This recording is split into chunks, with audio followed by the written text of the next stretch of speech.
Maka belajarlah untuk mengikhlaskan, kembalikan ke Allah. Ingat ya, ikhlas itu bukan tidak berharap, ikhlas itu berharap, tapi berharapnya kepada siapa? Kepada Allah. Maka apa nanti cirinya orang yang ikhlas? Dia yakin semua yang terjadi atas skenario Allah, dan kalaupun Allah mengizinkan orang itu pergi dari hati kita, karena Allah tahu orang itu bukan yang terbaik untuk kita. Allah tahu kamu itu bisa menemukan yang lebih baik daripada dia yang pergi meninggalkanmu.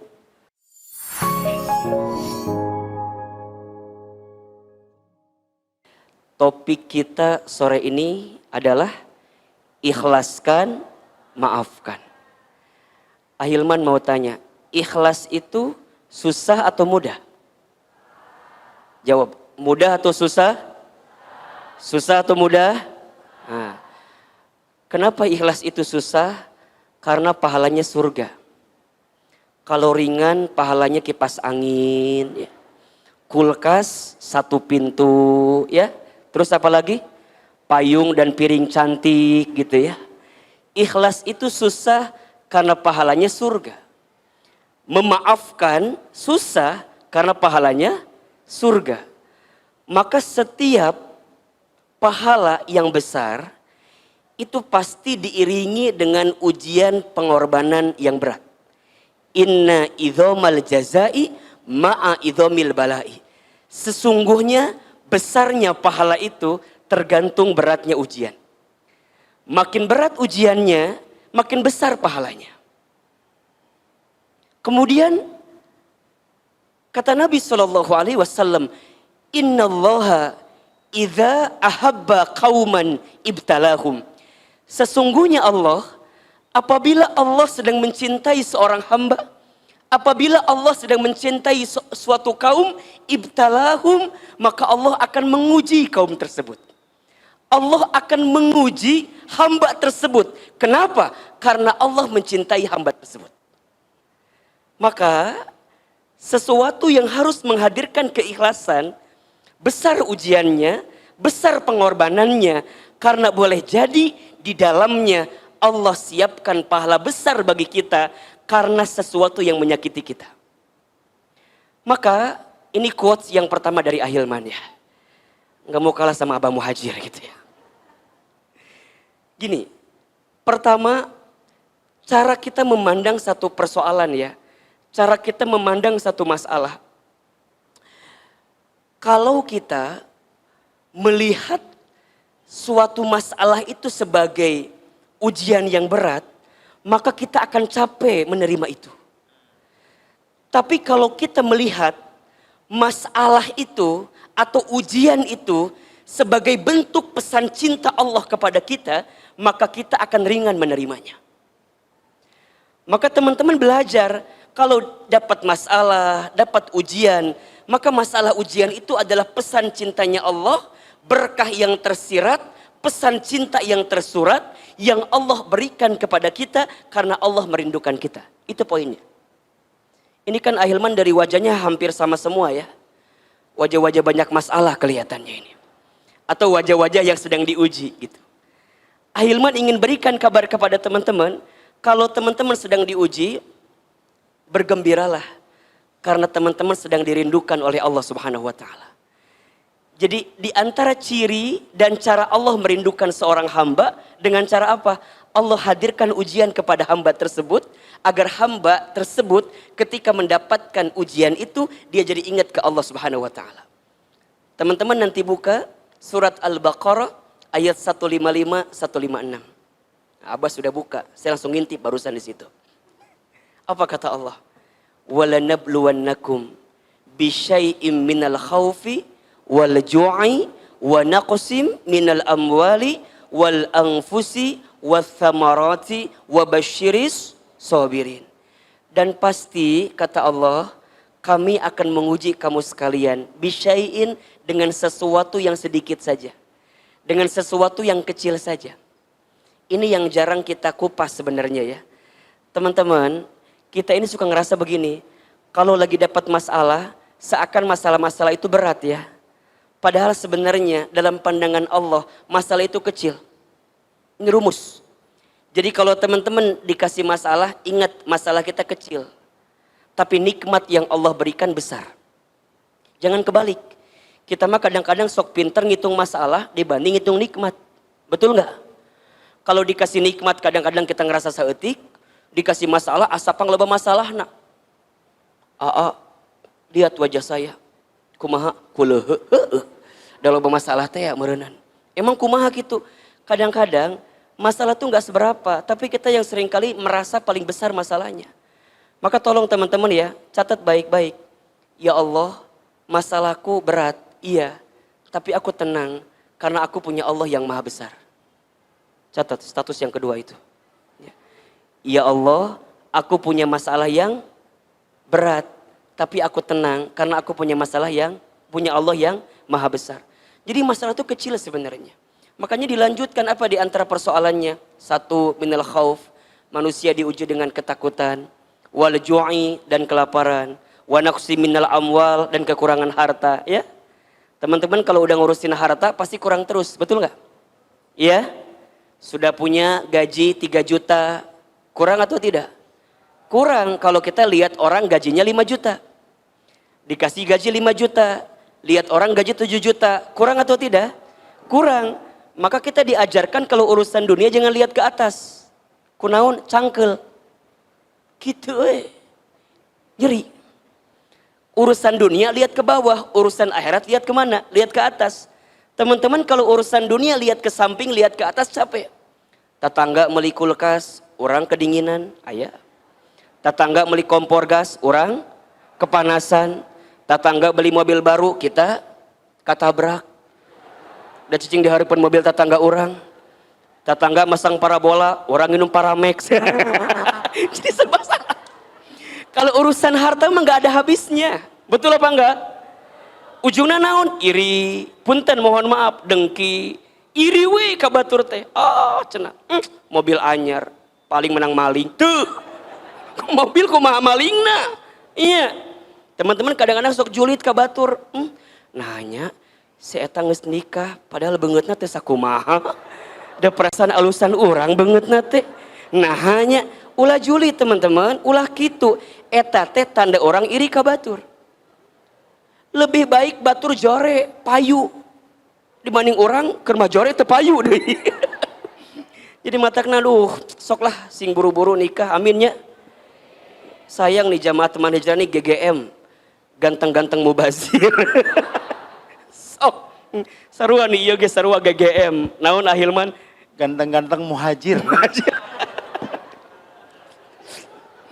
Jadi kadang-kadang ada sifat itu ya, kurang harta gitu. Terus apa lagi? Wal anfus, kegoncangan jiwa, sehat, dikasih ujian sakit ya. Dan kadang-kadang ujian jiwa itu juga datang dari orang-orang terdekat kita. Seorang anak diuji oleh orang tuanya, orang tua diuji oleh anaknya, pasangan diuji oleh pasangannya, termasuk oleh orang-orang yang pernah dekat dengan hati kita.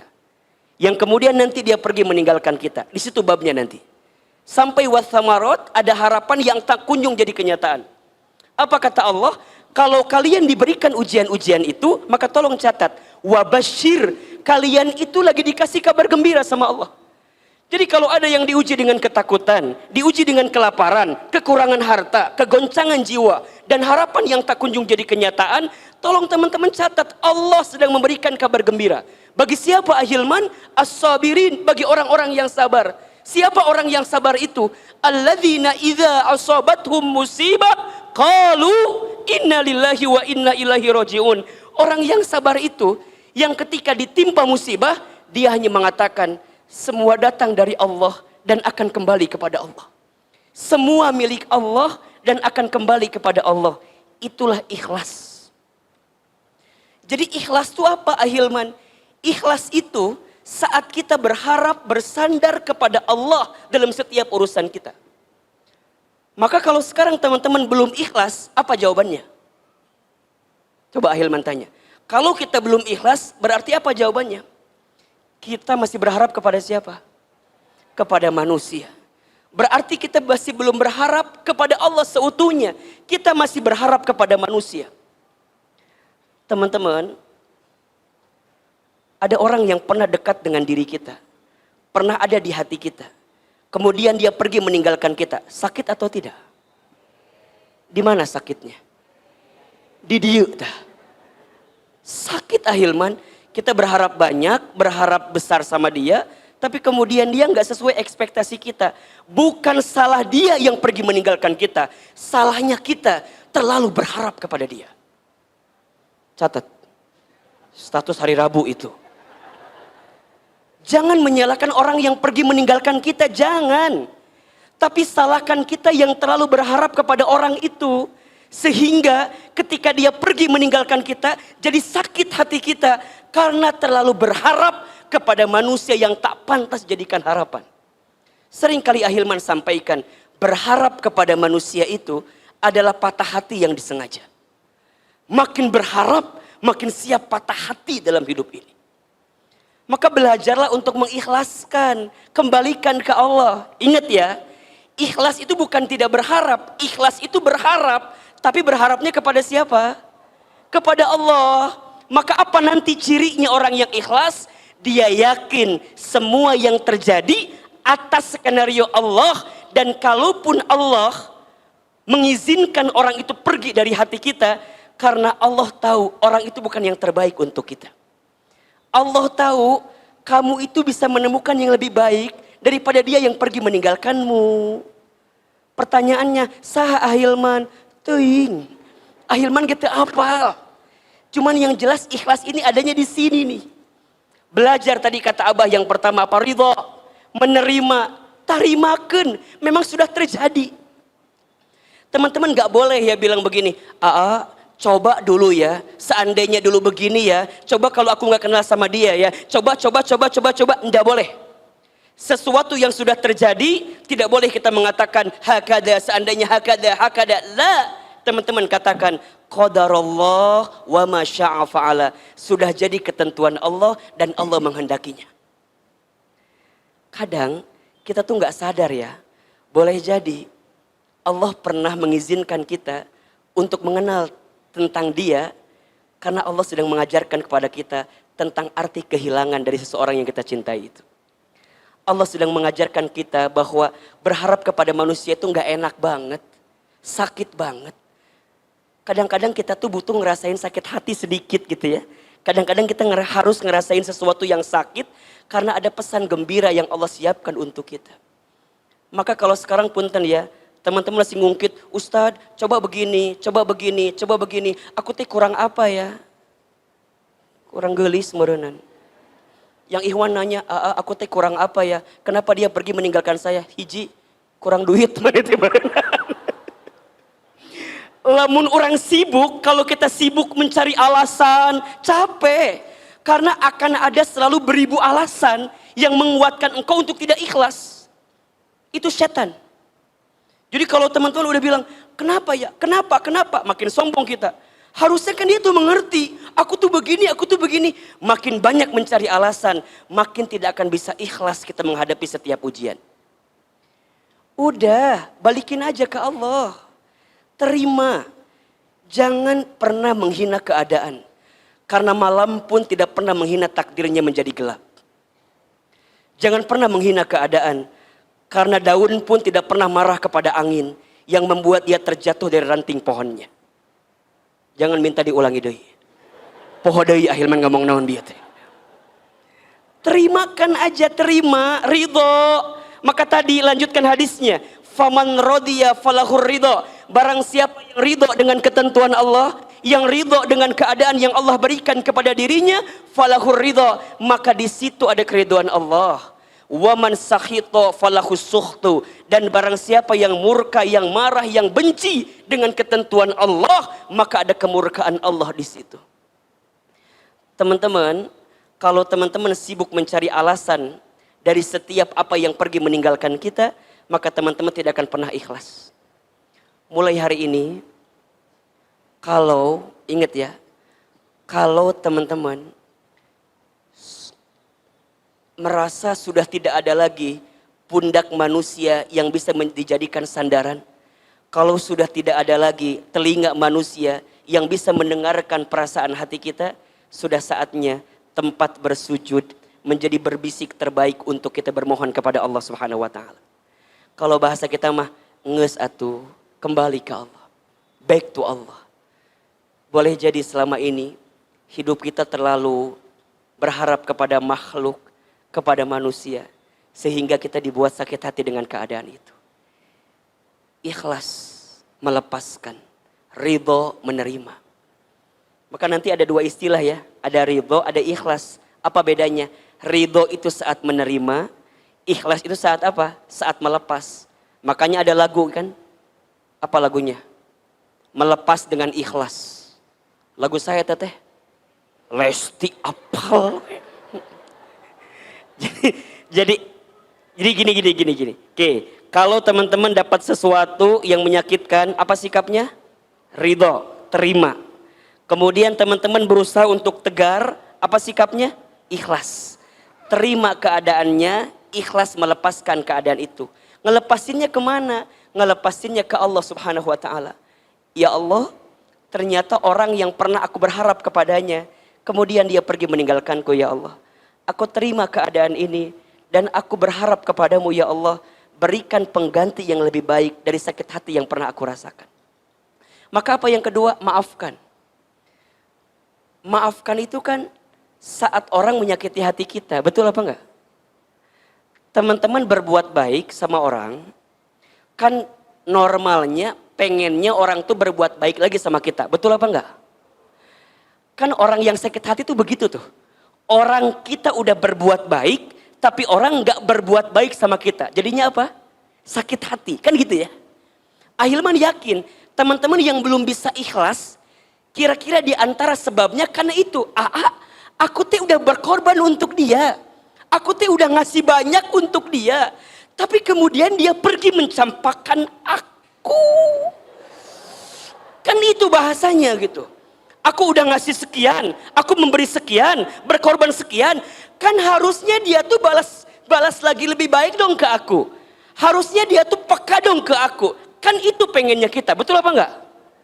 Tiba-tiba orang yang sudah kita berkorban, kemudian dia pergi ninggalin kita, kita sakit. Kenapa? Karena kita berharap kebaikan dari dia. Betul apa enggak? Maka disitulah Allah sedang siapkan pahala untuk kita. Pahalanya apa? Pahala memaafkan. Teman-teman sayang, kalau semua orang berbuat baik kepada kita, semua sama, bagaimana mungkin kita bisa mendapatkan pahala memaafkan? Justru Allah itu boleh jadi menakdirkan ada orang-orang yang menyakiti kita, ada orang yang menzalimi kita, ada orang yang mengkhianati kita, ada orang yang menggores luka di perasaan kita sengaja. Agar apa? Agar kemudian Allah titipkan pahala kepada kita. Pahala apa? Pahala memaafkan. Jadi nggak apa-apa kalau ada orang yang menyakiti kita. Nggak apa-apa kalau ada orang yang melukai perasaan kita. Karena Allah sedang menyiapkan pahala untuk kita. Apa pahalanya? Pahala memaafkan. Dan teman-teman tahu, ada 3 amalan yang akan membuat seorang hamba dibangunkan istana di surga. Apa di antara amalannya? Yang pertama, falyafu amman dolamaka. Maafkanlah orang yang pernah menyakitimu. Yang kedua, waliyu'ti man haramaka. Memberilah kepada orang yang tidak memberi kepadamu. Memberilah kepada orang yang tidak baik kepadamu. Dan yang ketiga, waliyasil man qata'aka. Sambungkanlah silaturahmi dengan orang yang pernah memutuskannya dengan dirimu. Maafkan orang yang pernah menyakitimu. Memberilah kepada orang yang tidak berbuat baik kepadamu. Dan sambungkan silaturahmi dengan orang yang pernah memutuskannya dengan dirimu. Allah tidak meminta kita untuk melupakan, tapi Allah meminta kita untuk memaafkan. Ahilman, aku sulit melupakan dia. Memang susah. Makin berusaha melupakan makin gak bisa. Maka apa perintahnya? Maafkan saja. Maafkan itu berarti gimana Ahilman? Kita percaya kebaikan yang kita lakukan pasti balasannya juga kebaikan. Kalau bukan dari orang itu, Allah menyiapkan pahala kebaikan untuk kita. Teman-teman jangan khawatir ya. Jangan pernah berpikir gini, aku sudah berbuat baik, tapi kok orang gak berbuat baik sama saya. Jangan pernah berpikir begitu. Karena dalam pandangan Allah, setiap kebaikan pasti balasannya adalah kebaikan. Hal jazaul ihsan illal ihsan.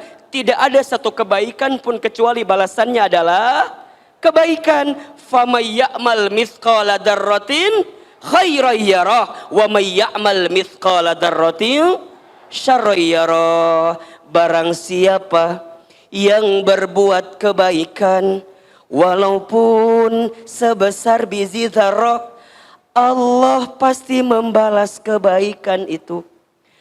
Dan barang siapa yang berbuat keburukan, disembunyikan, dirahasiakan, ditutupi, walaupun sebesar biji zarrah, Allah pasti membalas setiap keburukan itu. Teman-teman sayang, kalau kita udah berbuat baik sama seseorang, tapi kemudian dia tidak membalas kebaikan kita, jangan pernah putus asa. Karena Allah sedang menyiapkan pahala yang lebih baik untuk kita. Apa syaratnya? Maafkan kesalahannya. Ustadz, tapi enak di dia, kata siapa? Teman-teman, jangan mengira orang yang berbuat buruk sama kita nggak dapat balasannya. Mereka dapat balasannya, tapi bukan kita yang membalas. Biarkan Allah yang membalas. Kalau orang berbuat buruk sama kita, kemudian kita berbuat buruk lagi sama orang, bedanya kita sama dia apa? Betul apa enggak? Ustadz, dia selingkuh. Emangnya aku enggak bisa? Aku juga bisa. Punten, misalnya nanti teman-teman berumah tangga ya. Pas berumah tangga misalnya pasangan kita, punten mohon maaf, menyakiti hati kita. Jangan dibalikin. Ustadz, emang pasangan saya aja yang bisa nyakitin saya juga bisa. Saya juga masih lumayan. Mana wajah aku cantik. Badannya juga bagus. Teman-teman jangan pernah berpikir, jangan pernah berpikir membalas keburukan orang kepada kita. Kalau teman-teman berpikir membalas keburukan orang sama kita, berarti kita kehilangan potensi kebaikan dari Allah Subhanahu wa taala. Ikhlaskan, maafkan. Lepaskan sesuatu yang pergi dari kita. Maafkan setiap kesalahan dia yang pernah menggores hati dan perasaan kita. Yakin Allah sedang menyiapkan yang terbaik untuk kita.